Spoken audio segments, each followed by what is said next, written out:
Hi, we're here with Cliff Pollock at Kent's Harley-Davidson. I noticed you have a camera on your helmet and on your bike. Can you tell me a little bit about that? Oh yeah, I'm excited about the versatility of them. The one that's mounted on my handlebar, I can't believe how steady the videos are that are taken with it.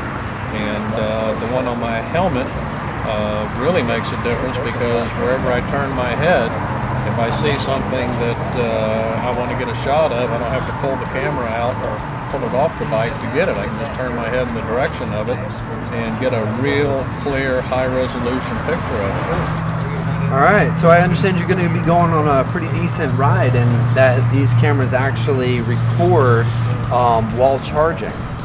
Yeah, that's another big feature, being able to have this thing plugged into a DC outlet, which gives you unlimited time. And it's got a 4-hour charge on the battery to be able to take 4 hours of recording when it's not on the charger. All right, that sounds like a long day's ride ahead, so I think I'm going to let y'all go and see what the footage comes out like. All right? Thank you very much.